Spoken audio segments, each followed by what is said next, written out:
자, 말씀드리는 순간 오늘 또 아주 반갑고 귀한 손님이 왔습니다. 네. 빛의 혁명 1주년을 이틀 앞두고 있는 상황에서 아주 바쁜 분인데요. 매불쇼를 위해서 시간을 내주셨습니다. 강유정 대통령실 대변인 박수로 맞이합니다. 와! 안녕하세요. 반갑습니다. 야, 진짜 오랜만입니다. 너무 야. 오랜만에 너무 뵙는다. 반갑습니다. 와. 진짜 와, 진짜 반가운데요. 유튜브 비롯해서 방송 출연이 6개월 만인데요. 그래요? 네. 와. 정부 시작되고 출연을 안 했으니까요. 와. 너무 설렙니다. 네. 야, 진짜 너무 반갑습니다. 진짜 반갑습니다. 네, 반갑습니다. 네. 근데 저는 우리 그 대변인을 볼 때마다 참 인생은 알 수 없다. 이분의 행보가 아마 본인도 예상하지 못한 대로 다 흘러가고 있을 것 같아요. 맞아요. 신춘문예 삼관왕이야. 네. 신춘문예 삼관왕. 그리고 문화평론 하시다가 어떻게 또 국회의원이 됐다가 이제는 또 대통령실 대변인. 어떻습니까? 저도 제가 2025년에 대통령실 대변인 하게 될 줄은 저도 몰랐고요. 네. 말씀하신 와, 것처럼. 신기해요. 근데 체육과 과거에 저널리즘 토크쇼 제의하면서 마주 볼 그렇지. 때도 그때도 이렇게 스타랑 같이 마주보고 그렇지. 앉아 있을 줄도 맞습니다. 몰랐었거든요. 네. 그렇습니다. 네. 네. 웃지 마세요. 굉장히 진지하십니다. 진짜 정말 네. 진지합니다. 네. 네. 네, 그때 대통령 입장을 지금 전하는 겁니다. 네. 그때 체육이 인정한 게 하나 있었어요. 저더러 재미는 되게 없는데 저를 똑똑하다라고 표현했거든요. 예. 근데 그런 생각을 가지신 분들이 또 있었나 봐요. 다행히도 또 그런 이미지를 좀 잘 만들어 가고 있습니다. 네네네.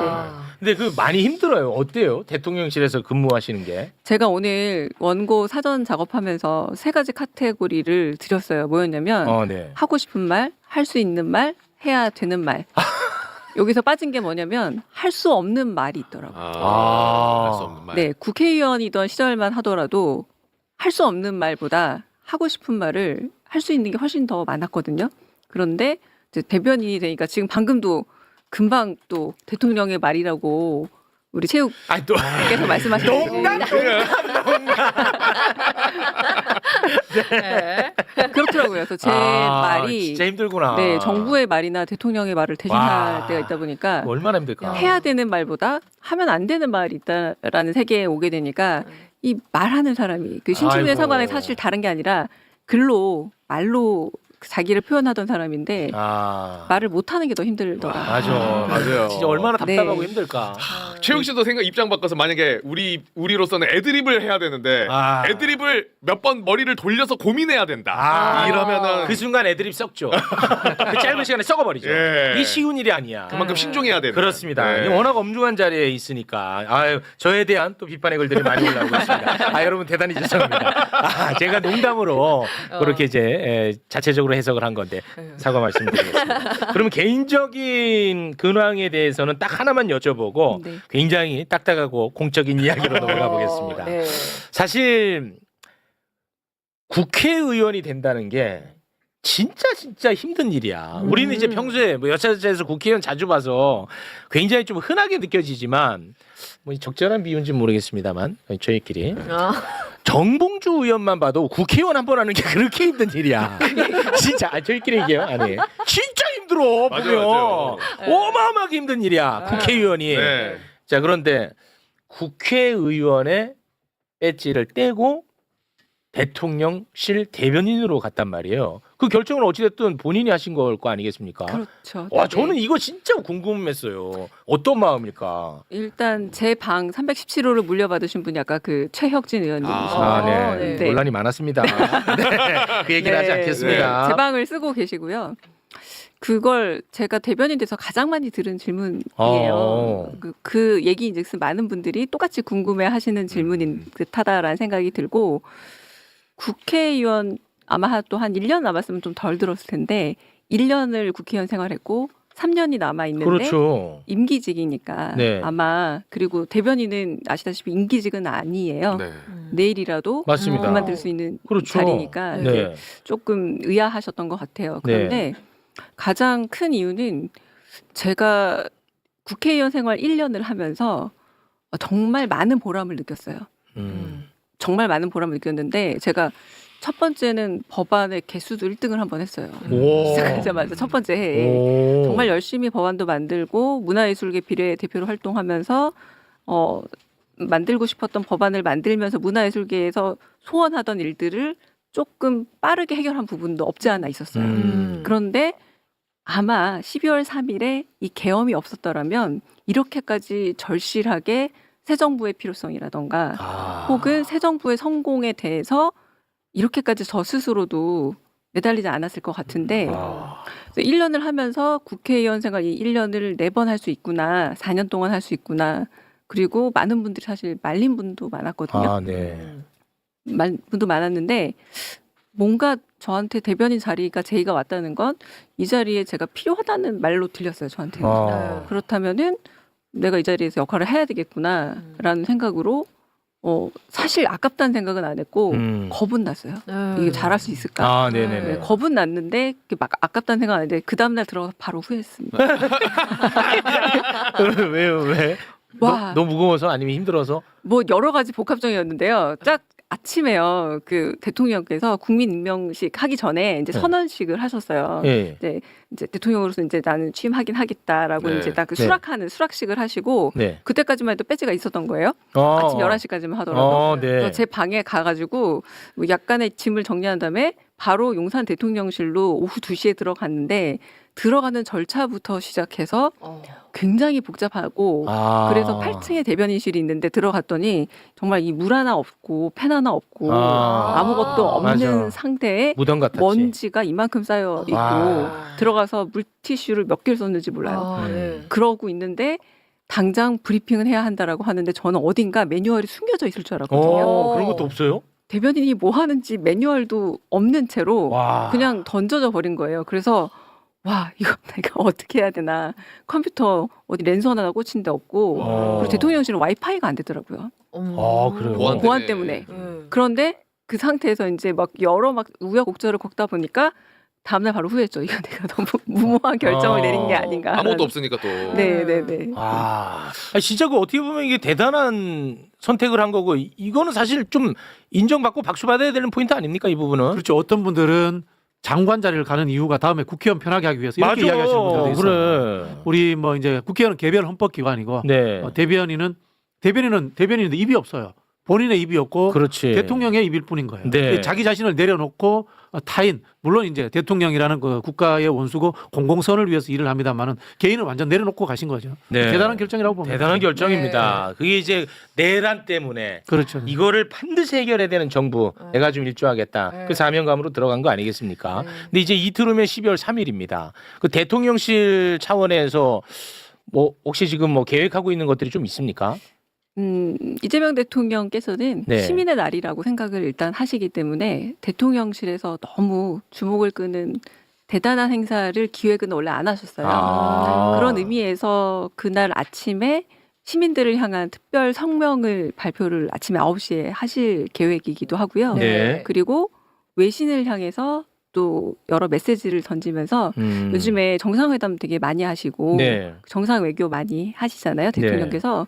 그러면서 늘 느끼는 게 뭐냐면 정말 외국 정상을 만나고 외국인들을 만나다 보면 한국에 대해서 훨씬 더 기대 이상의 좋은 평가들을 받으시고 관심이 많고 한국의 이 K민주주의에 대해서 우리가 생각하는 거 이상으로 평가를 내리더라. 네. 그래서 꼭 그 감사의 마음도 외신을 통해서 뭔가 더 전달을 하고 싶고 그리고 이 1주년을 통해서 얼마나 이 빛의 혁명이 가지고 있는 회복 탄력성과 한국의 힘, 저력 이걸 좀 보여주고 싶다고 해서 그 외신 인터뷰도 좀 기다리고 있습니다. 기자회견을. 그런 방식으로 하고 있고요. 조금 깜짝 이벤트도 있을 수 있는데 그거는 깜짝 이벤트이기 때문에 아직 개봉하지 않고 있습니다. 근데 만약에 이런 깜짝 이벤트를 우리 대변인이 여기서 그냥 쓱 얘기를 해버려요. 네. 그러면 가서 혼나요?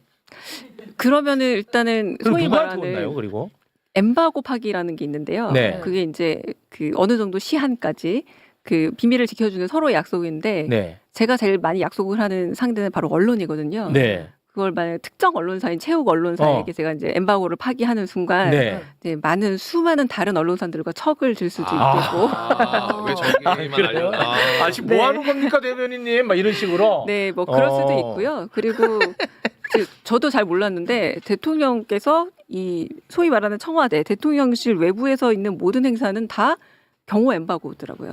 그래서 그 부분에 대해서는 알리면 안 되는 상황인 걸 저도 가서 알았습니다. 뭐 일정의 시간이라든지 장소라든지 맞습니다. 뭐 네. 그런 것들에 대해서. 네네네. 다 그게 비밀에 붙여주고 네, 어느 정도까지 비밀을 지켜줘야 되고. 근데 그 12월 3일에 대통령이 그 오부 요인하고 오찬이 있던데. 맞죠? 네네네. 근데 나는 이거 보면서 네. 이것도 사실 아직은 공표 안 한 사항인데 저는 잘 모릅니다. 공표했어요 오늘. 신문 기사 다 났잖아요. 아니 오늘 했어. 네. 오늘 했다고. 나 또 뭐라고 하지 마요. 내가 어떻게 알아? 내가 무슨 해킹했어? 네. 그렇지. 나온 거야 이거. 네. 나왔는데 나는 이거 보면서 조금 열받는 게 오부. 누구 한 명 빼요? 아니 그게 아니고. 누구 빼? 아니 오부 요인이라고 해서 이번에 이제 함께 하는 분들이 보니까 뭐 당연히 이제 우원식 국회의장은 들어가는 거죠. 네. 이제 입법부를 대표해서 가는 거고. 네. 그리고 행정부를 대표해서는 김민석 총리가 가더라고요. 근데 나머지 이제 조희대 대법원장 그리고 김상환 헌법재판소장, 노태학 중앙선관위원장 이렇게 가더라고. 근데 오부 요인이라고 해놓고 사법부 인원이 3명이나 들어가 있어. 이거 약간 좀 공정하지 않아 보여요, 저는. 한편으로는 대한민국이 헌정질서 위에 서 있는 거는 사실이니까요. 네. 네. 아니 뭐 헌법 사건 분립이라고 기관- 해놓고 왜 사법부가 지금 다 들어가 있다니까. 네.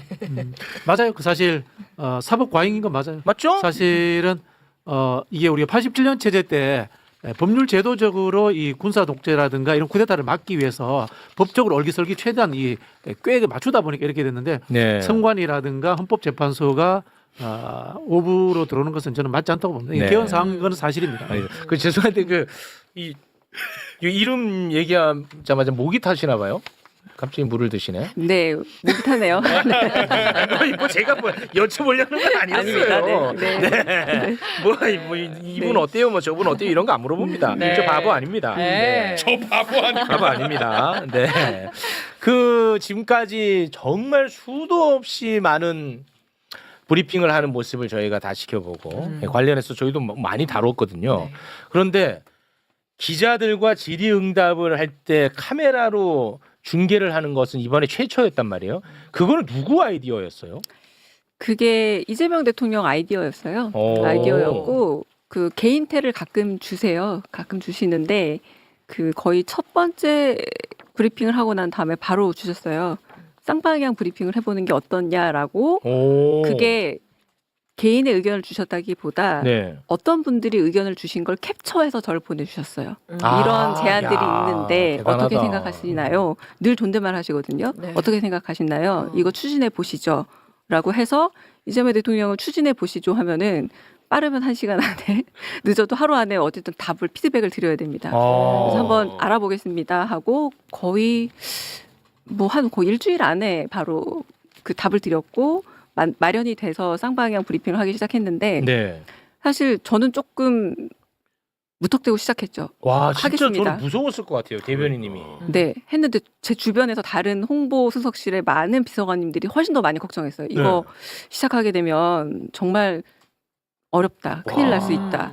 원래 백브리핑은 관계자별로 나가고 화면에 담지 않고 그냥 약속처럼 서로 주고받는 건데 이게 나가게 되면 말을 주워 담기 어렵다라고 네. 했는데 백브리핑을 그냥 실명으로 나가게 되면서 생중계가 시작이 된 거죠. 네네. 아니 근데 이게 지금 굉장히 환영을 많이 받지 않았습니까? 네. 와 이제 뭐 이상한 질문하는 기자들 우리가 알게 됐다 하면서 막 환영하고 막 다 좋아했는데 저는 그 대변인 입장에서는 야 이거 얼마나 무섭고 두려울까.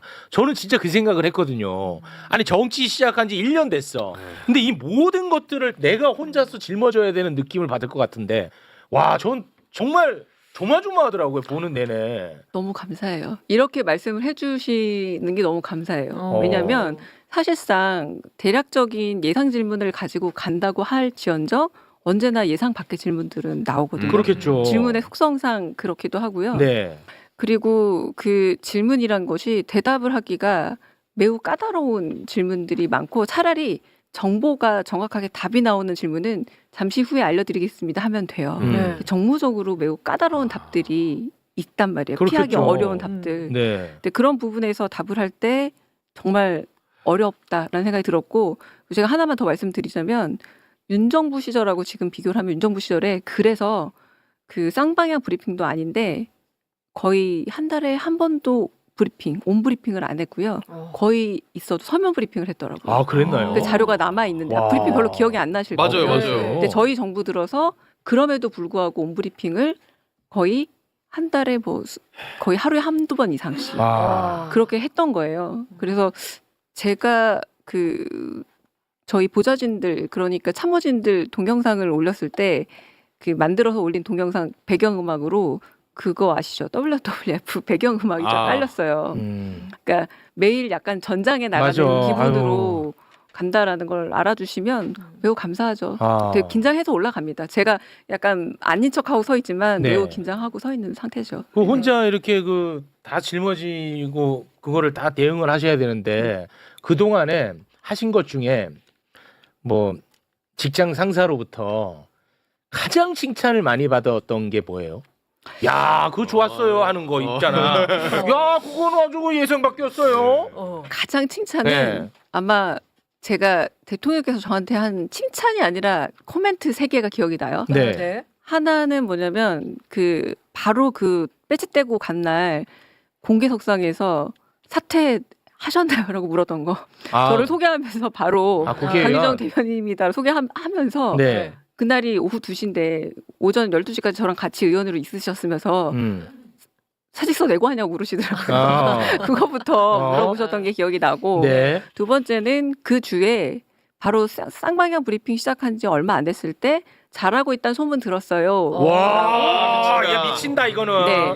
그렇게 칭찬을 한번 해주셨고 세 번째 진관사에 제가 갔는데 거기서 진관사 주지스님이 어떻게 똑같은 질문을 하셨어요. 어떻게 의원직 내려놓고 대변인 할 수 있었어요? 이렇게 얘기했는데 이거 대통령한테 신뢰되는 말 아닐지 모르겠지만 대통령이 웃으면서 미친 거죠라고 했어요.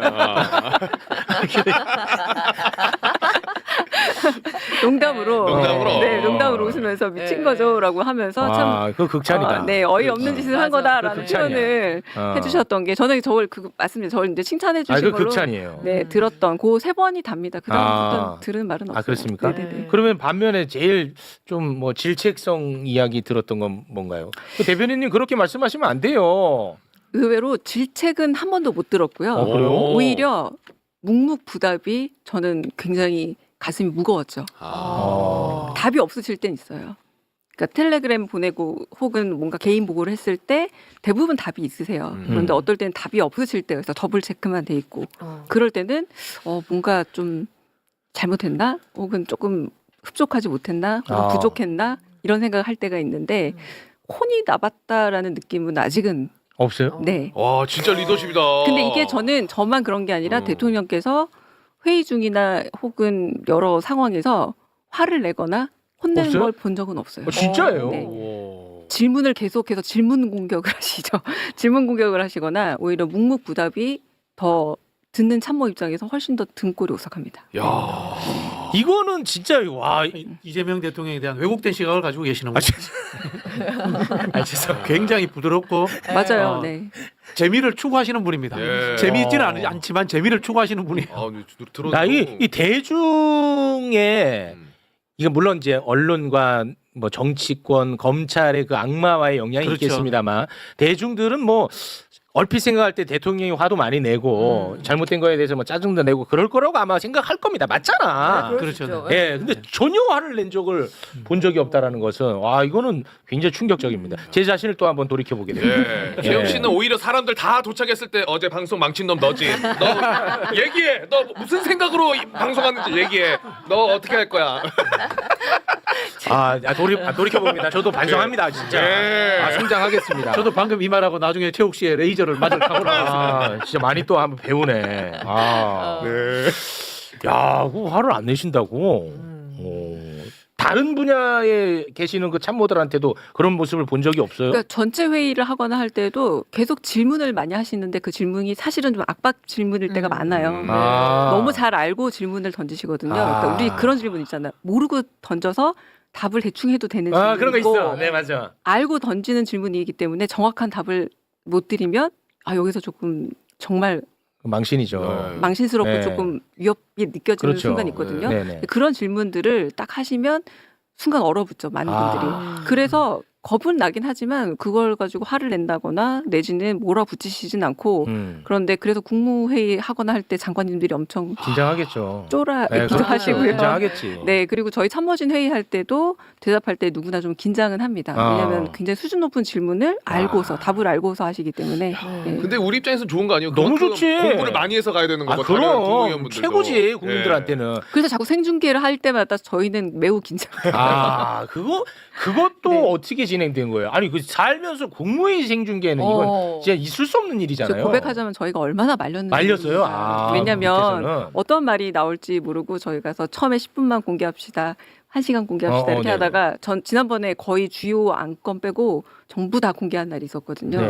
근데 정말 공개 다 해버리고 그래서 국무위원들이 다 대답을 해야 되고 와. 참석한 모든 분들이 진짜 정자세로 딱 앉아서 와. 모든 걸 대답하는데 국민 여러분이 굉장히 좋아했다고 진짜 너무 이거는, 좋더라고요. 네. 그거는 참모들은 조금 이제 반대를 했었나 보군요.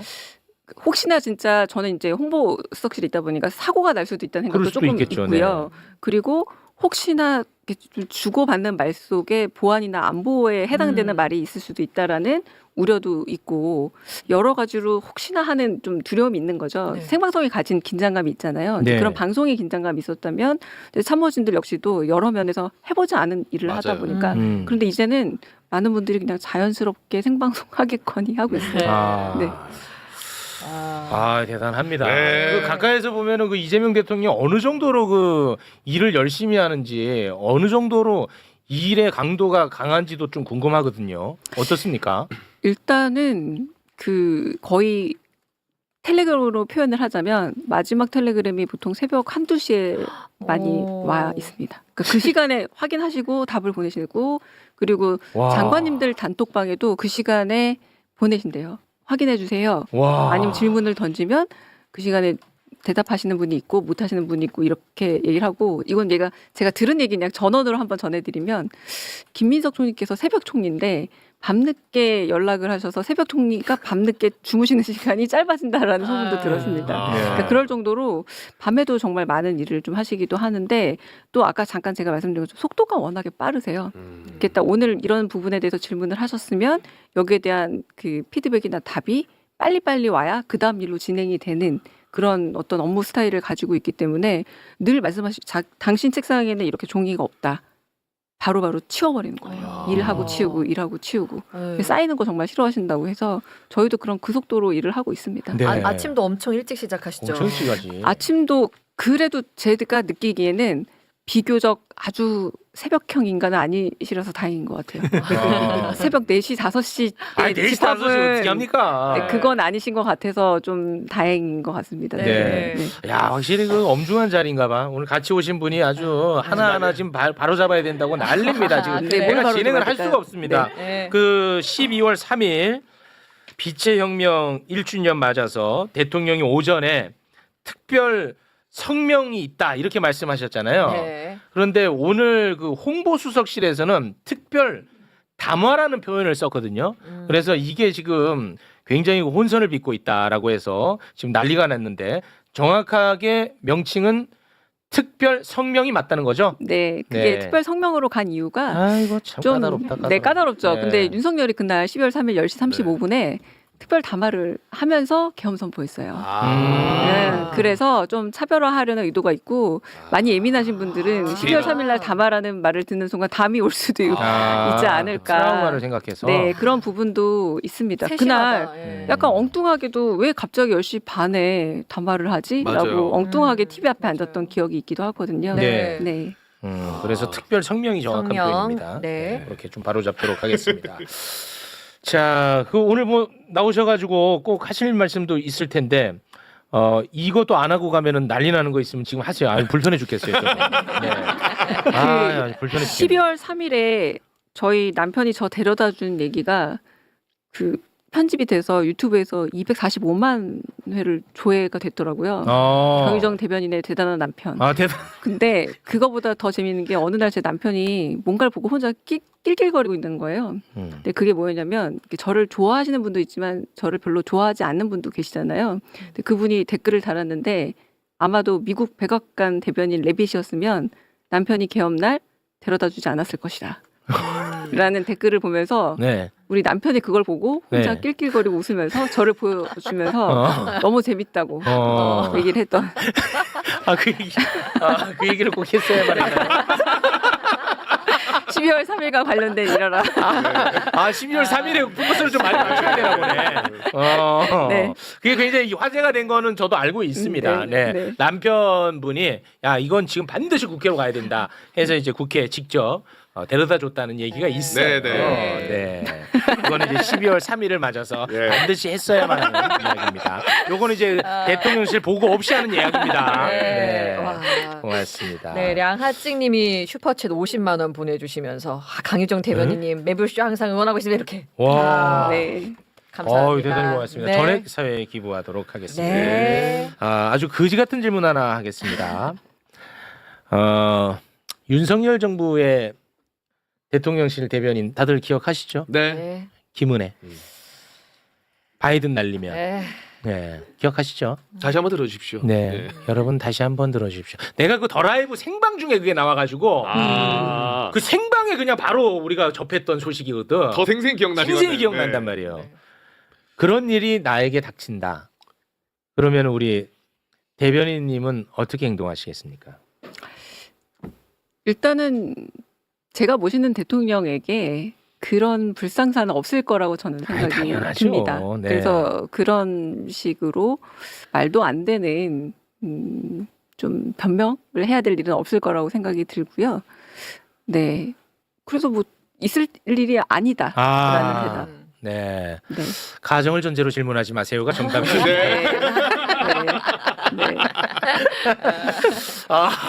네. 어떤 질문을 해야 되고 어떤 질문을 하지 말아야 되는지 전혀 나도 이제 감이 잡히지 않습니다. 네.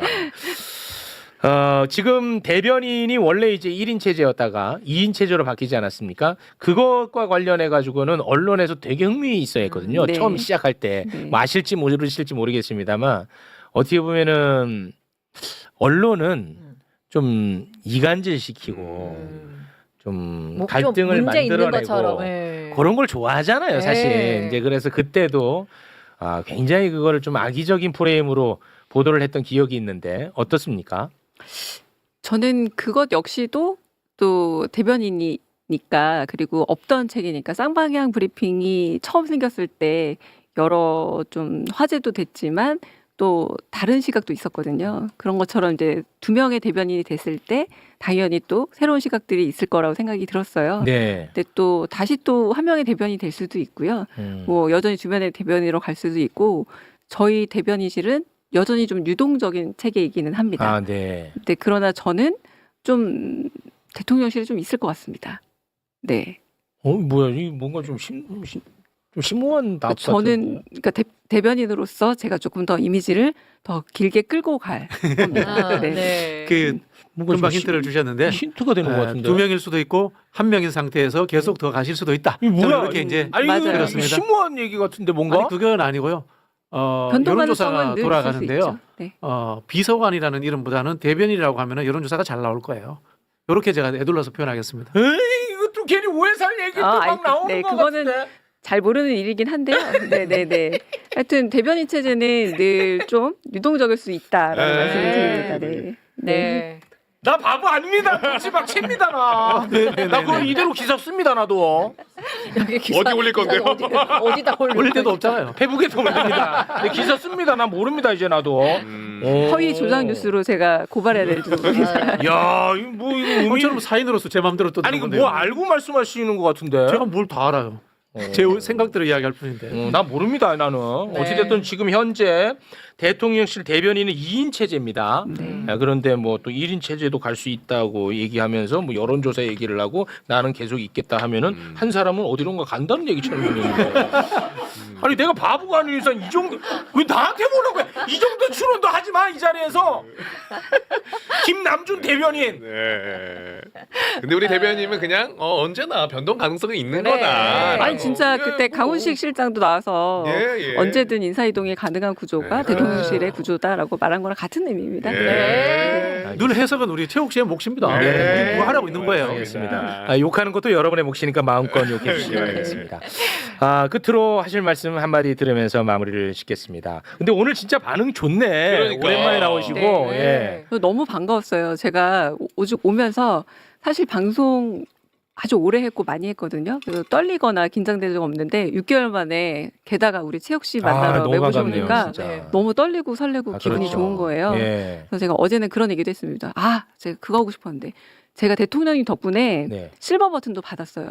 아, 제가 유튜브 채널. 왜 이게 덕분이냐고 얘기하냐면 네. 선거 그 한창 그 캠프 기간에 제가 98,000인가 99,000에서 간당간당 할 때 후보 시절 대통령께서 오늘 한번 10만 가봅시다라고 하고 저를 도와주셔서 버프를 줬는데 그 순간에 안 끝나고 좀 있다 보니까 진짜 10만이 넘어 있어서 실버 버튼을 받았는데 네. 그때 이미 대변인이 돼서 공개할 길이 없는 거예요. 공무원이 되놓으니까. 그래서 그런 것도 공개도 하고 싶고 이런 사인으로서의 마음도 참 많았는데 오늘 하루 정말 이런저런 얘기 하고 가서 아유. 너무 개운하고요. 너무 너무 반갑습니다. 감사하고 네. 반가웠습니다. 네. 그 대변인 입장에서 대통령 또는 대통령실을 향한 이런저런 여론 가운데 제일 좀 억울한 여론은 뭐예요? 이거는 진짜 사실과 다른데 그리고 이거는 좀 요렇게 좀 부각이 됐으면 좋겠는데 요거는 진짜 너무한 뭐 이런 거 있을 수 있잖아요. 아까 말씀하신 거랑 살짝 연동이 되는데요. 네. 대통령님 굉장히 장난꾸러기시고 그리고 유하고 부드럽고 남의 말을 잘 들으시거든요. 네. 그런데 조금 무섭거나 조금 호통을 잘 칠 것 같다는 이미지가 있어서 무섭다는 이미지가 있는 것 같아요. 그런데 제가 지금 경험해본 이재명 대통령은 네. 굉장히 좀 막내 기질에 다정하고 아주 귀담아 듣는 분이시거든요. 그게 좀 안타깝습니다. 네. 아니 아까도 그 기자회견 그 브리핑 생중계 네. 그것도 이재명 대통령 의견이 아니고 의견을 수렴한 거를 수렴해서. 전달했다는 거잖아요. 그거 대단합니다 진짜. 그 작은 목소리 하나하나를 맞아요. 거의 다 체크를 하나 봐요. 그래서 어떨 때는 좀 제발 좀 그만 좀 보내주시면 안 될까 싶을 와, 정도로. 대단합니다. 왜냐면 그 들은 내용들을 다 보고로 내리세요. 와. 이런 얘기 있는데 신경 써보세요. 이런 얘기인데 한번 체크해 보세요. 점검해 보세요. 이렇게 다 일로 내려오거든요. 와, 이게 진짜 어려운 일이거든. 그렇죠. 그게. 대단합니다. 네. 네. 오늘 또 뭐 인간적으로도 많이 배우는 그런 시간이었습니다. 자, 오늘은 이쯤에서 마무리를 짓고요. 조만간 또 한번 이런 시간이 있었으면 좋겠습니다. 네, 불러주셔서 감사합니다. 네. 고맙습니다. 지금까지 강유정 대변인이었어요. 네, 대단히 감사합니다. 고맙습니다. 자, 먼저 이봉우 미디어 인권 연구소 뭉클 연구원 박수로 맞이합니다. 네, 안녕하세요. 이봉우입니다. 네. 안녕하세요. 네, SNS에서 떠도는 뭐 왜곡된 정보라든가 허위 정보들 같은 경우에 그렇죠. 기성 언론의 보도에 뿌리를 두고 있는 경우가 또 많습니다. SNS에 잘못된 정보와 언론이 서로 왜곡된 정보를 주고받으면서 발전한다. 네, 그래서 서로 영향을 미치거든요. 그리고 요새 SNS 시대다 보니까 기성 언론이 SNS, 특히 인스타그램에서 그냥 일반 사람들이 쓴 댓글 같은 거 정확하게 확인 안 하고 그냥 기사화 막 하죠. 이 댓글이 여론이라는 식으로. 그렇지. 네, 그래서 그 전장에 싸우고 있는 우리 정민철 님과 함께 네. 언론 보도의 문제점까지 같이 한번 살펴보겠습니다. 좋습니다. 이거 이제 고정 가야 됩니다. 정신 바짝 차려야 됩니다. 자, 그러면 바로 또 만나보겠습니다. 정민철 민주당 정책위 부의장님 박수로 맞이합니다. 안녕하십니까. 인스타그램을 오십시오. 정치 인플루언서 정민철입니다. 고맙습니다. 안녕하세요. 아니 근데 저희가 몰랐는데 네. 일단 첫째 이분은 그냥 일반 청년인 줄 알고 나는 이제 처음에 네. 모셨는데 네. 알고 봤더니 민주당에 들어가 있더라. 네. 그리고 또 몰랐는데 이분이 실제로 만났는데 너무 잘생겼어. 근데 알고 봤더니 아이돌을 준비했었대. 네? 아이돌이요? 또 어디서 그런 정보가 나 봤는데? 예, 왔습니다. 맞지? 그거 봐. 원래 연습생을 했었고요. 연습생이었어. 아니 지금 화면에는 잘 모르는데 키도 엄청 크고 키가 어마어마합니다. 얼굴이 요만해요. 예. 근데 제가 원래 웨널사라고 해서 그러니까 저쪽이 더 잘 나오거든요. 그 반대쪽 앉았을 때. 그래서 오늘 보니까 약간 좀 아쉽긴 하네요. 아, 그래도 투샷 잡으면 아이돌 같으니까. 근데 이게 네. 20대 문화입니다. 왼얼싸 오얼싸 중요합니다. 왼쪽 오른쪽 그 가릴 필요 없는 거 알잖아. 지금 나랑 이제 투샷 잡으면 그냥 되잖아. 왜 이렇게 욕심이 끝이 없어? 아니 그 매부쇼 나왔더니 유튜브 쇼츠가 쏟아지더라고요. 아 쏟아집니다. 그래서 저도 그냥 쇼츠를 보고 있는데 자꾸 제가 나오니까 네. 기분이 좋더라고요. 아 기분 좋습니다. 아 체육 앵커님 얼마나 기분이 좋으실까. 맨날 나오시는데. 그래서 야. 근데 매불쇼 나오고 난 이후에 여기저기 엄청 출연 많이 하시는 것 같은데요? 예 맞아요. 섭외 연락이 쏟아지고 있어서 대단히 고맙습니다. 원래 제가 모르는 번호를 잘 안 받는데 네. 요즘엔 받는 재미가 있더라고요. 아 좋아요. 되게 재미나게 살고 있습니다. 정말 좋습니다. 네. 그게 재밌어야 계속 지속 가능하거든요. 예. 네. 일단 오늘 뭐 두 분이 준비한 내용에 앞서서 제 얘기 잠깐 좀 해볼까 합니다. 제가 매불쇼도 진행을 하고 있습니다만 네. 제가 웃다가라고 하는 유튜브 채널도 예. 하거든요. 예. 그런데 아직 이제 방송이 되지 않았어요. 예. 지난 금요일에 제가 녹화를 했는데 네. 이대남 10명을 만나는 녹화를 했습니다. 오. 이대남 10명. 근데 이대남 10명한테 이런 질문을 했습니다. 이재명 대통령과 이준석 의원 중 누가 더 좋냐? 뻔하죠. 자, 뻔하죠? 답을 한번 맞춰보세요. 이준석이죠. 이준석 몇 표? 10명 표? 중에. 10명 중에 8표. 이준석 8표. 네, 그 자, 우리 이봉우님. 저도 과반은 됐을 것 같습니다. 6명. 이준석 예. 6명. 저는 10대 빵이라고 생각해요. 이준석- 이준석 씨. 10. 오, 세게 가시네요. 세게 가네. 근데 진짜 저도 되게 놀랬는데 네. 이준석이 과반 이상이 나왔어. 왜냐면 또 방송 또 스포하면 안 되니까 내가 그러네요. 과반 이상이 나왔어. 네. 그 왜 그러냐고 난 놀랬지 나는. 네. 일단 왜 그러냐고 했더니 똑똑하다는 거야. 이준석이 그러면서 똑똑하다. 뭐 하버드 나오지 않았느냐. 야 나는 진짜 그런 말을 하는 사람은 처음 봐가지고 깜짝 놀랬거든요. 야 내가 진짜 열심히 해야겠다. 근데 거기 10명 중에 최욱의 매불쇼 컨텐츠를 보는 분은 한 분밖에 없었어요. 한 분. 예, 그분은 이재명 대통령이 더 좋다고 했지. 그렇죠. 예. 그럼 9표. 와 그래서 아니야. 그래서 내가 아주 짧게 그냥 요게 인스타 감성이 맞는지 내가 오디션 보는 거야. 예. 내가 요런 분들을 위해서 요런 영상을 매불쇼에다 많이 올려야겠다 해서 네. 자체적으로 만든 게 있거든요. 오, 좋다, 좋다. 이제 허락을 한번 받아보는 거야. 예. 검사를. 네. 자 이준석이 하도 똑똑하다 그러니까 아주 짧게 한번 준비를 해봤거든요. 네. 자 지금 우리 사회에서 가장 중요한 이슈가 뭡니까? AI 아닙니까? 예, 예, 예. AI와 관련해 가지고 이준석과 이재명 비교를 했어요. 네. 영상 보겠습니다. 자체 AI를 구축하겠다. 뭐 이런 이야기라면은 이건 뭐 전 세계적으로 전무후무한 일이 되겠지만은 결국에는 또 대한민국 IT 산업이 AI가 갈라파고스화 되는 거 아니냐 이런 이야기를 할 수 있습니다. 엔비디아에서 GPU 26만 장을 한국에 공급하기로 한 만큼 국내 민간 기업이 GPU를 확보하는 데에도 어려움이 없을 것입니다.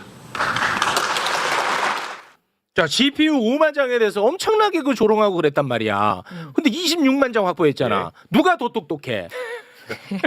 이거 어때? 아니 당연히 이재명 대통령인데요. 근데 여기서 하나 보셔야 되는 게 아, 이거 안 먹혀 또. 이제 하정우 수석님이 네. 26만 장 확보한 다음에 어디에 나오셨죠?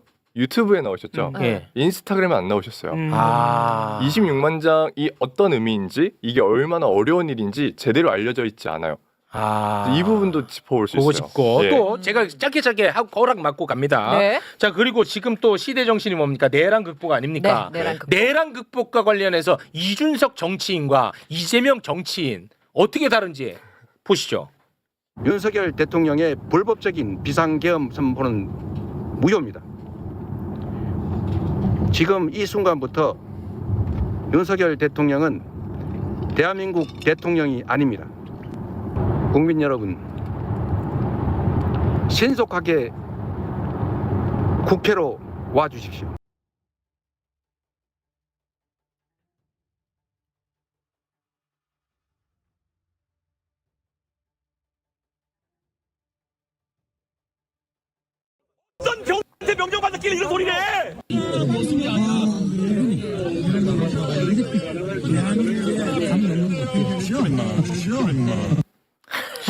야, 야. 내가 나가는 동안에 네. 우리 그 심사위원님을 봤는데 이 네. 고개를 좀 절레절레. 저는 흔드시네. 댓글을 좀 봤거든요. 댓글도 절레절레인데 절레절레네. 어떻게 평가하세요?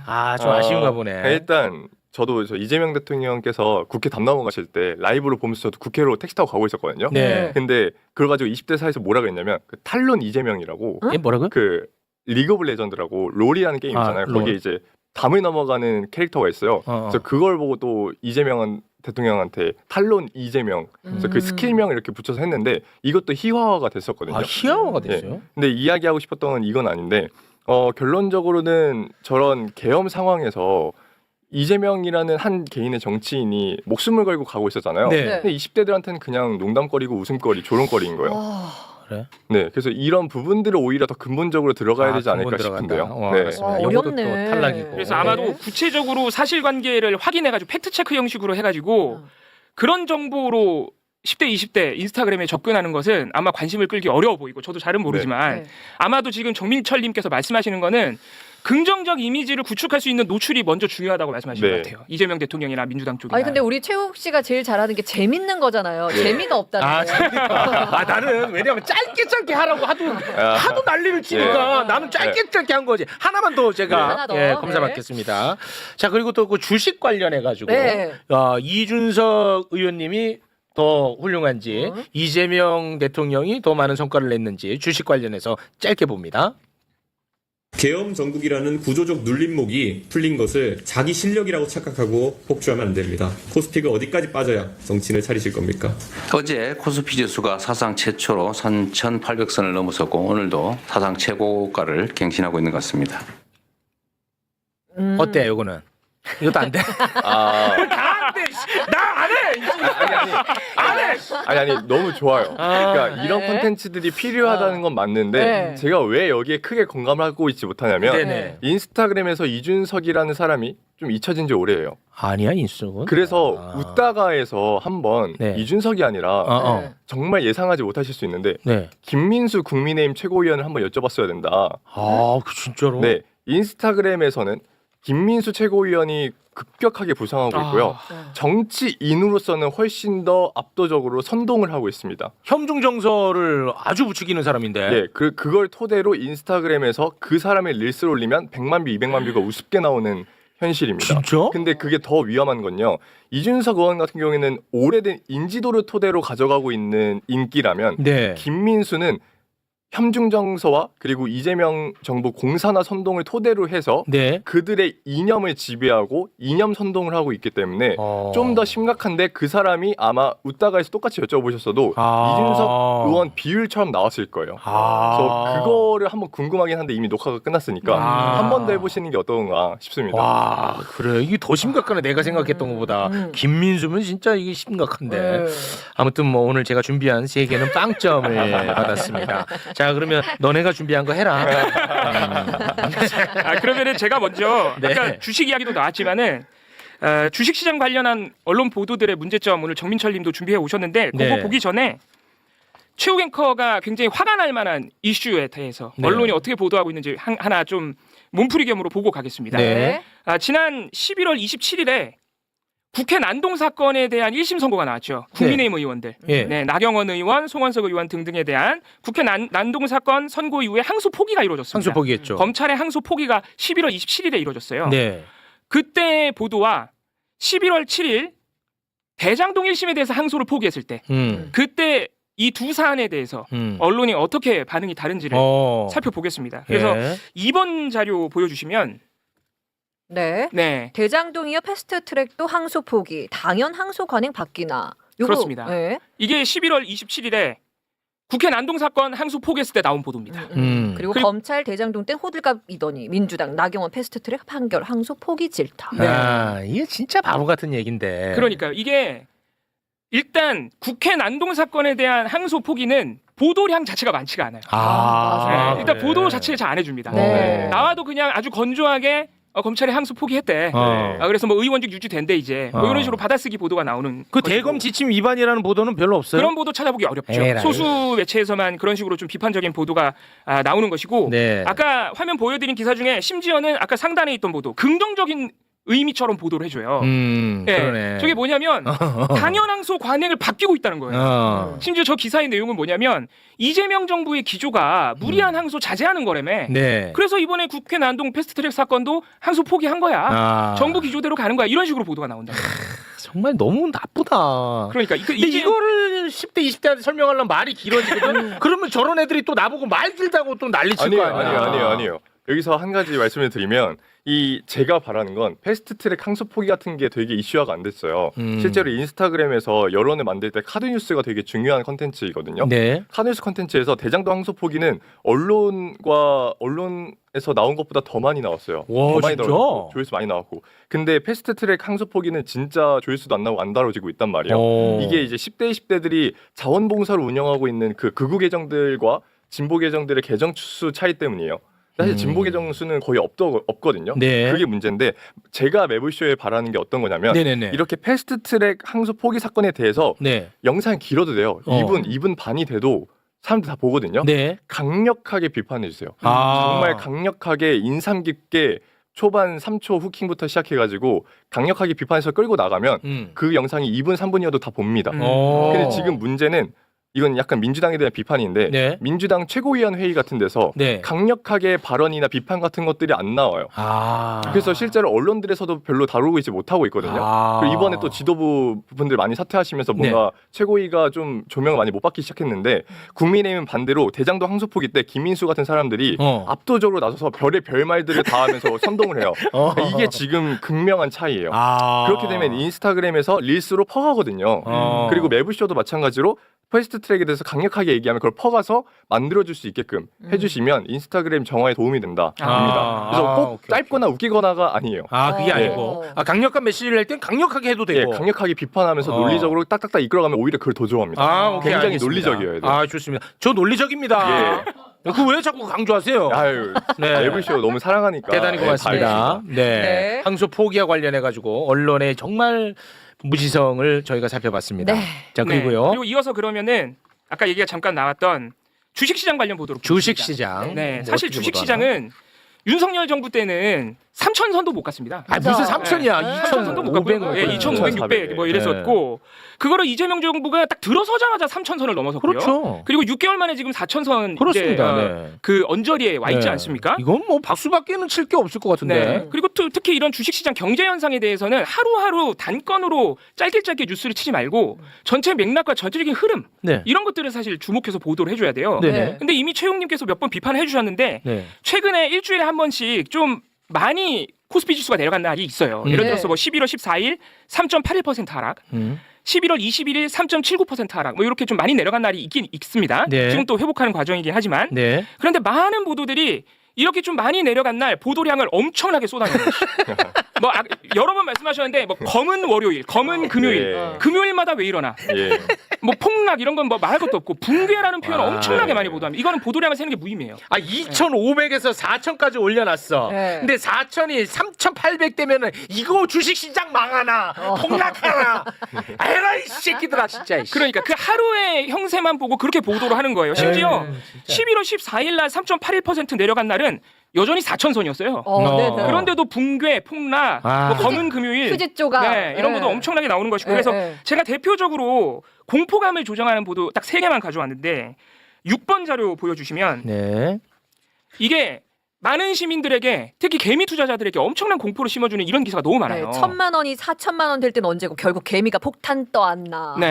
이 기사가 일단 제목만으로 지금 주식시장이 올라갔다 그러는데 나 같은 평범한 사람은 폭탄을 떠안는구나라고 일단 느껴지게 만듭니다. 근데 기사 내용은 또 엄청 그런 내용은 아니에요. 이게 주식시장이 요새 잘 되다 보니까 이 코스피에 새로 상장하는 업체들이 늘 있잖아요. 그러니까 새로 상장하는 업체들에 대해서 주식시장이 잘 되는 시점이다 보니까 새로 상장되면은 거기다 좀 올라타는 분들이 많은 거예요. 근데 새로 상장되는 기업들은 사실은 어떤 그 기업의 어떤 건강성이나 이런 게 아직 다 담보가 안 된 상황이잖아요.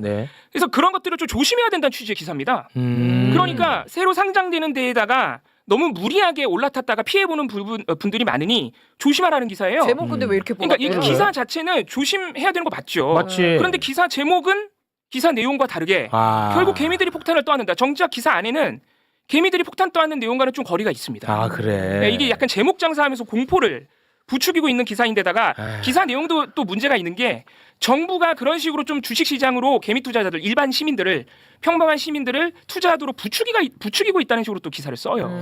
그런 내용이고 7번 이어서 7번 기사 보여주시면 이건 아주 노골적으로 이제 개미들이 일반 시민 투자자들이 피해를 보고 있다는 그런 기사 사례인데 눈물의 반대 매매 뭐 5개월간 뭐 4천억 뭐 이런 식으로 그리고 심지어 그 위에 기사 제목 보시면 5천 피는 개뿔 비투의 눈물 5천 피는 개뿔 이게 최근에 나온 기사거든요. 최근에 19일자 기사인데 이게 반대 매매가 뭐냐면 우리 주식 투자할 때 증권사한테 돈 빌려서 하는 경우들도 있어요. 네. 근데 증권사한테 돈 빌려서 하면은 보통은 내가 산 주식이 담보로 잡힙니다. 네. 예. 그래서 주식이 너무 내려가면은 자동적으로 반대 매매라 그래가지고 내가 담보로 잡았던 주식들이 팔리거든요. 그렇죠. 증권사에서 팔아요. 네. 그렇게 주가가 내려가가지고 담보로 잡아놨던 주식들을 반대 매매해버린 사례들이 최근 5개월 전도 많이 늘어났다. 네. 그래서 개미 투자자들이 뭐 피해를 보고 있다라는 식의 그런 기사들인데 그게 담보로 있던 주식이 팔리는 거기 때문에 이거를 비투라고 해버리면은 좀 공포를 과장하는 겁니다, 사실. 네. 그러네요. 그러니까 지금 쟤네들이 그 윤석열 정부 때 2,400에서 2,500 가면 야 드디어 대한민국 훈풍 문화. 근데 지금은 4,000인데 기준을 5,000으로 잡아놓고 그러니까요. 코스피 5,000 개뿔 비투하고 있다. 야 네. 진짜 나쁜 놈들이야. 그리고 정부가 심지어는 요새 부동산 투기가 너무 심하니까 부동산보다는 주식 시장을 우리가 키우자. 이게 이재명 정부의 기조잖아요. 그런 정부 관계자들 발언 가지고 와가지고 정부가 시민들을 심지어 청년들을 비투로 몰아넣고 있다. 몰아넣는다고. 방금 보신 기사 그런 기사예요. 근데 우리가 생각해 보면 윤석열 정부 때 말씀하셨지만 예를 들어서 삼성전자, 삼성바이오로직스 주가 조작, 분식회계, 네. 그리고 김건희의 도이치모터스 주가 조작, 네. 작년에 막 수사하고 진상이 드러날 때 네. 우리 언론들이 그런 주가 조작으로 인해서 피해 보는 게 바로 개미들이거든요. 그렇습니다. 그런 개미 투자자들이 피해 조명해 준 적 있냔 말이죠. 삼성전자랑 삼바랑 김건희 잘못 없다라고 두둔해 주는 기사가 훨씬 많았습니다. 네. 그런데 지금은 보면은 시장이 조정 국면이고 심지어는 성장하고 있는 국면인데 5천원 개뿔 비투로 떠넘기고 있다 시민들을. 이런 식의 기사가 나오고 있는 상황이죠. 진짜 해악이 네. 너무 큽니다 언론이. 근데 이게 지금 언론들을 보다 보면 결론적으로 재계와 언론들의 기득권에서는 주가 조작을 했던 것처럼 2,400, 2,000대로 내려와서 국민들이 투자에 관심 없고 국장을 다 탈출하게 만들면 본인들의 놀이터가 되는 거 아니겠습니까? 그러니까 오히려 5,000 가고 6,000 가고 국민들이 다 같이 뛰어들면 장난질 못 치게 되고 국민적 관심이 쏠리니까 오히려 자꾸 이렇게 언론과 재계가 하나로 뭉쳐가지고 이 기득권들이 몰아내려고 하는 움직임도 좀 보이는 것 같아요. 야, 그 예리하네. 이게 만약 5천 가고 6천 가면은 언론이 장난질 칠 여력이 그만큼 줄어드니까. 네, 결론적으로 미국 같은 나라가 대표적으로 국민 전체가 다 증시로 투자를 해가지고 그걸로 먹고 살고 노후를 자산 증식하는 체제잖아요. 네. 그러니까 그런 나라에서 주가 조작하거나 장난질 치면 국민이 난리가 나니까 정말 강력한 처벌을 만들고 있잖아요, 나라가. 네. 근데 대한민국은 반대가 됐잖아요. 주가 조작해도 뭐 대충 흘러가고 그렇습니다. 피해서 가고.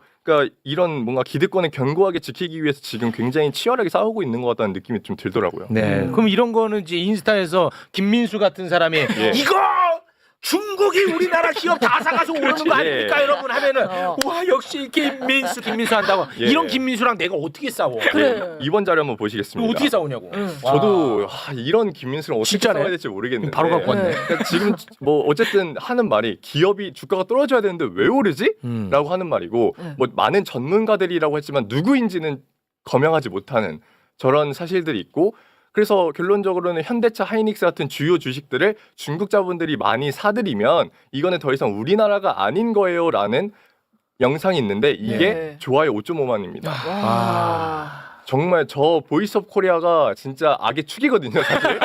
저기 인스타 팔로우 13만 명 정도 되는데 저기 진짜 악의 축인데 자, 바로 4번 자료 한번 보시면 저런 음모론 댓글에 바로 이제 4번 자료 한번 보시면 아무리 생각해도 주가가 오를 이유가 없는 거 아니냐. 뭐 트위터에 코스피 올랐다고 짜이밍 이재명을 멸칭하는 이름이죠. 찬양하는 거 뭐 소름 돋았음.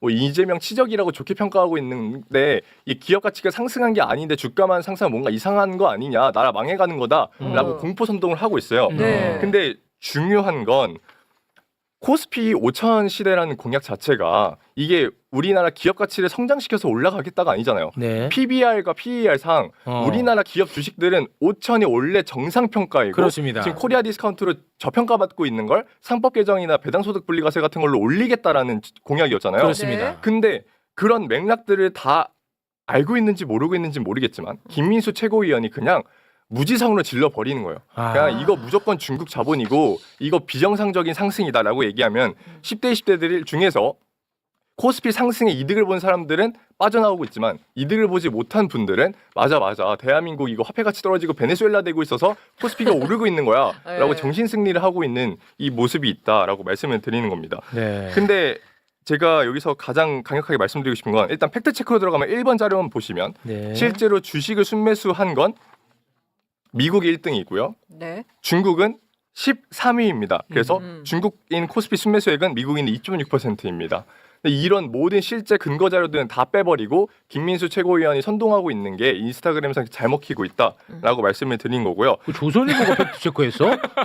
그러니까요. 그러니까 이게 사실 지금 레거시 언론들에서 어떤 게 보이냐면 좀 의식 있는 그래도 기자분들이 김민수 최고위원을 되게 경계해요. 그래서 뭔가 기사를 안 쓴다든지 뭔가 팩트 체크를 한다든지 이런 작용들도 있는데 또 의식 없는 기자분들이 해야 될까요? 그분들이 김민수 최고의 기사를 쓰면 조회수가 잘 나오니까 그냥 무분별하게 소비를 해버린 거예요. 결국 의식 있는 기자분들이 아무리 노력해도 결론적으로는 그게 실제로 막혀지지 않고 있고 결론적으로 이제 와서는 이제 10대 20대들에게 굉장히 스타 정치인이 됐기 때문에 이제는 민주당이든 뭐 주요 유튜브든 좀 김민수 최고에 대해서 심각성을 다뤄야 된다라고 저는 생각하고 있어요. 네. 조선일보도 팩트 체크하는 김민수 최고랑 최용님이 어떻게 싸웁니까? 이 쉽지 않은 싸움이야. 무지성을 어떻게 이기냐고요. 쉽지 않습니다. 어떻게 보면 약간 그런 거예요. 매블쇼가 인스타그램을 진출을 약간 못했잖아요. 네. 안 했죠. 네. 근데 똑같이 조중동도 못했습니다.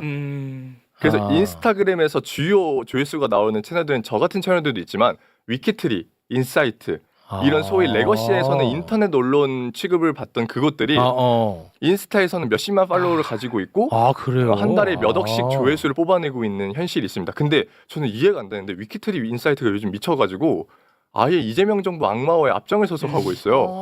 그러니까 이거 굉장히 좀 잘 우려해야 먹히니까 그렇게 하나 보네요. 예, 방향성이 있습니다. 저 조회수 잘 나오니까. 궁금한 게 있는데 그래. 인스타에서 조회수가 많이 나오면 수입으로 좀 이렇게 전환이 돼요?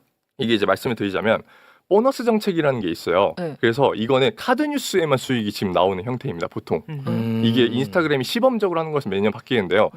지금 저도 극우 계정들이랑 몇 명 DM 하면서 좀 캐내거든요, 정보들을. 네. 근데 그 친구들이 얘기하고 있는 게 보너스 뜨기만을 기다리고 있다. 왜냐하면 먼저 떠서 그 길을 가고 있는 사람들이 있다. 그래서 극우 계정들 중에서 보너스가 떠가지고 월에 2천에서 3천만 원 정도 수입을 거두고 있는 10대, 20대 어린 친구들이 있다.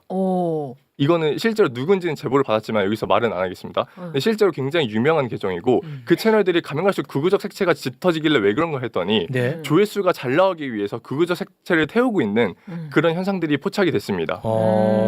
보너스가 뜬다는 게 무슨 말이에요? 그러니까 유튜브에는 조회수 수익 체제가 있잖아요. 네네네. 똑같이 인스타의 조회수 수익 체제가 이름이 보너스예요. 그게 보너스야. 현금화가 되는 현금화 되고 달러로 들어옵니다. 아. 그래서 굉장히 큰 이익을 볼 수 있는 구조입니다.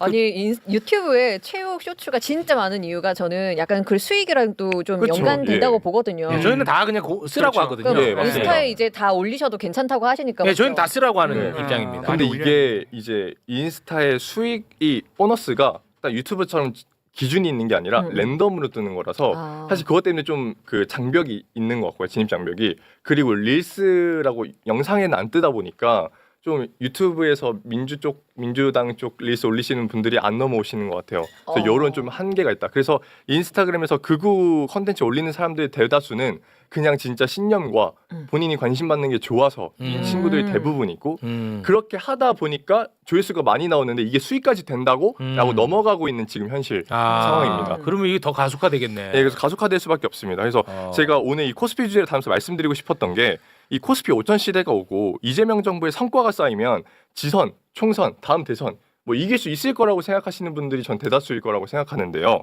5번 자료 한번 보시면 코스피 상승 자체를 악마화하고 있습니다. 주가가 올라간다는 건 화폐 가치가 내려간다는 거임. 뭐 지금이라도 미국 달러로 환전해야 되나요? 저런 것들이 이제 이창용 한국은행 총재가 말했던 뭔가 공포심으로 환전하고 있는 사례들이고요. 그리고 아무리 생각해도 주가가 올릴 이유가 없는 거 아니냐가 나오는데 아니 이유가 지금 왜 없습니까? 삼각개정부터 수많은 정책들이 다 있었는데 근데 이렇게 제작하면서 코스피 5천 시대가 실제로 와도 그거 아무것도 아니야. 성과가 안 이거 되는구나. 좋은 거 아니야. 화폐 가치 떨어진 거고 너네들은 그냥 손해만 본 거지. 이재명 정부가 잘한 거 아니야. 라고 하는 게 지금부터 먹히고 있기 때문에 그게 다음 선거 때는 무조건 먹힐 수밖에 없다. 그래서 이거 너무 좋았다.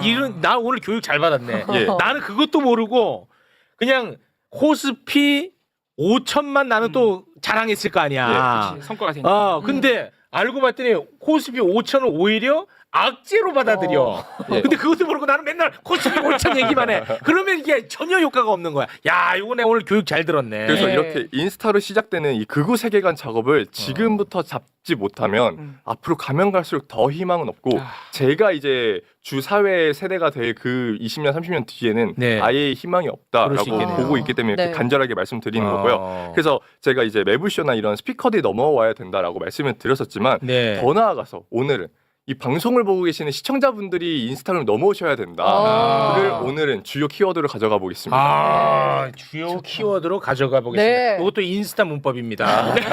심어줘야 돼요. 하나하나 바로바로 가져야 됩니다. 좋아요. 그럼 인스타그램으로 넘어오셔서 매불쇼 매불쇼. 한번 검색해 보세요. 매불쇼를 어떻게 하는 거예요? 그거는 뭐라고 하는 거예요? 매불쇼 구독?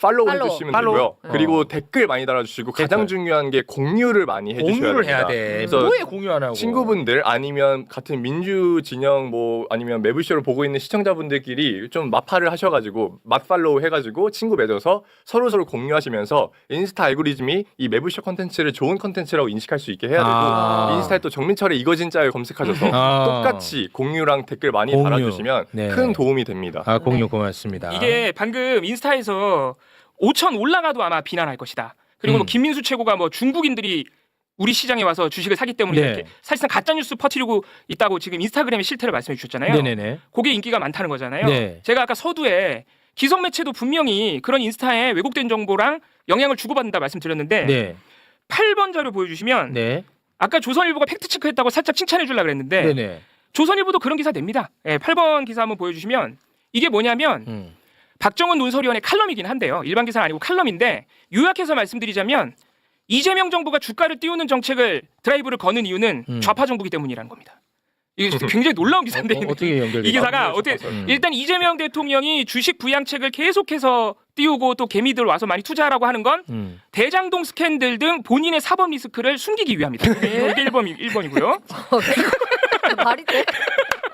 굉장히 만화적 상상력이네. 이게 인스타그램에 퍼져 있는 왜곡된 정말 크게 다르지 않아요. 논리가. 만화적 상상. 그리고 두 번째가 지금 주식을 부양하겠다고 내놓고 있는 정책들이 다 좌파 정책이다. 근데 그게 뭐냐면요. 아까 민철님께서 말씀해주신 그거예요. 배당 성향을 키우고 이런 정책들이 소액주주의 권리를 좀 더 보장해주고 이런 것들이 좌파 정책이래요. 이재명 정부가 소액주주들에게 이익을 좀 더 나눠주려고 하고 전체 주주에게 그 이사들이 의무를 다해야 된다는 상법을 막 개정하고 배당 성향을 높이는 것은 일반 시민들에게 표를 얻기 위한 포퓰리즘 좌파 정책이다. 이게 반박이 안 됩니다. 이런 식으로 모든 게 그냥 답이 정해져 있어요. 이재명이 뭘 하면 좌파야. 이렇게 답을 정해놓고 해버리는 게 인스타그램에 있는 왜곡 정보들의 논리와 별로 다르지 않아요. 기성 매체 보도도. 대장동 비리를 덮기 위해 이재명 대통령은 경제 성장을 시켰다. 이재명 대통령은 대장동 비리를 덮기 위해 통일을 시켰다. 이거를 어떻게 이겨? 지금 이재명 정부가 사실 대기업들하고도 엄청 프렌들리 하거든요. 삼성, 현대 항상 같이 다니면서 이번에 GPU도 사오지 않았습니까? 이게 존경한다고 그랬잖아, 재벌들이. 제가 볼 때는 이런 논리로 갖다 붙이면 삼성, 현대 대기업들하고 친한 것도 좌파라고 할 거예요. 재밌네. 야, 이 재밌는데. 네. 이제 아까 매불쇼 들어오기 전에 그 보수의 경제학이라는 계정이 있어요. 이분도 20대 정도 되는 분이 계정 운영하는 것 같은데 이제 4.4만 정도 팔로우 되는데 이분이 뭐 하는 사람이냐면 대한민국에 뭐 약간 문제가 있을 수 있잖아요. 위기가 있을 수 있고 이 부분들 다 대한민국이 망해가고 있는 거고 이거는 이재명 정부 때문이다라고 연결하는 계정이 하나 있어요. 근데 방금 제가 올라오기 전에 보고 왔는데 그 저한테 영상 편지를 보냈더라고요. 릴스로. 오. 그래서 정민철 의원님에게 한 말씀 드리겠습니다 이러면서 얘기했던 게 자기는 대한민국 경제가 망해가고 있는 이 진실을 알리는 거고 자꾸 10대들한테 극우에 선동당하고 있다고 얘기하지 마라. 그 사람들이 멍청한 게 아니라 그 사람들은 실체적으로 논리적으로 이 대한민국 경제가 망해가고 있는 이 현실을 파악했기 때문이다 라고 얘기하면서 말하고 있는데 되게 웃긴 게 마가 모자를 쓰고 마가를 영상을 쓰고 찍고 있어. 있었어요. 대한민국 경제의 실체적 위기를 가져다주고 있는 그 마가 모자를 쓰고 그런 이야기를 하고 있다는 게 말이 안 되는데 네. 이게 제가 왜 말씀드리냐면 이 계정이 10대 20대들에게 대한민국이 망하니까 너는 지금 이민 전략을 짜야 된다. 환전을 지금부터 해야 되고 외국에 자산을 매입해야 된다를 외치고 있는 사람이에요. 그리고 그러면서 자기 책을 팔고 있거든요. 네, 그러니까 책 팔아. 그리고 본인은 얼굴도 안 깠어요. 맨날 복면 쓰고 나와요. 그러니까 이렇게 하고 있는 사람들이 지금 10대 20대들한테 와 이재명 대통령이 나라 망치고 있네. 근데 우리는 침묵하고 있고 기성 언론들은 다 좌파한테 했고 중국한테 먹혀가지고 조용히 있네라는 이 프레임이라는 거예요. 그러니까 네. 매불쇼가 이걸 깨기 위해서 좀 가주셨으면 좋겠습니다. 말씀을 들어보니까요. 네. 저는 못 깹니다. 저는 포기입니다. 논리도 없고 근거도 없는 거 진짜 싸우기 어려워요. 저는 포기해요. 이거는 쉽지 않아. 네. 와, 이거 그래도 어려운 싸움이네. 단 한 명이라도 데리고 올 수 있다면 예. 한번 해보겠습니다. 인스타그램 매불쇼 검색하십시오. 네. 예.